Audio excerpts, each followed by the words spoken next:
Un exercice militaire conjoint franco-ivoirien s'est déroulé en Côte d'Ivoire en ce début décembre pendant 2 jours. Les armées françaises et ivoiriennes mènent un exercice aéroporté aux abords de la capitale.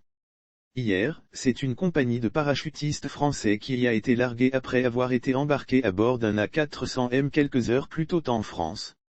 Un exercice qui n'est pas anodin dans le contexte régional actuel et alors que la Côte d'Ivoire doit faire face à une menace djihadiste de plus en plus pressante. Avec notre correspondant à Abidjan, Pierre Pinto, il est environ 13 heures quand l'A440M de l'armée française survole les champs de manioc des environs de Yamoussoukro pour larguer 80 parachutistes du 8e RPIMA.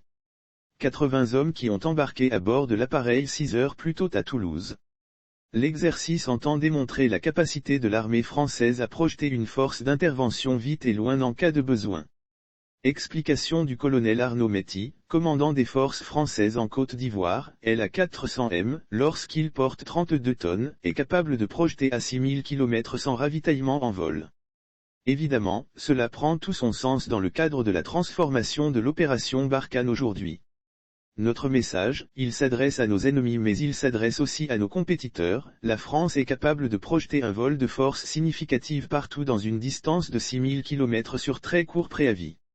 La Côte d'Ivoire est aux prises avec des djihadistes le long de sa frontière nord avec le Burkina. Et en privé, certains responsables ivoiriens ne cachent pas leur inquiétude quant à la réorganisation de Barkhane au Mali et ses éventuelles conséquences pour les autres pays. Le général Julien Ndéry Kwame, chef d'état-major adjoint de l'armée ivoirienne, supervise l'opération.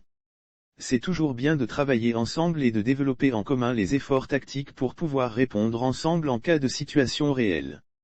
Puisqu'il y a de très bonnes relations entre la France et la Côte d'Ivoire, en cas d'aggravation de la situation terroriste, il est fort probable que la France puisse intervenir à notre profit et cela sera une très bonne chose.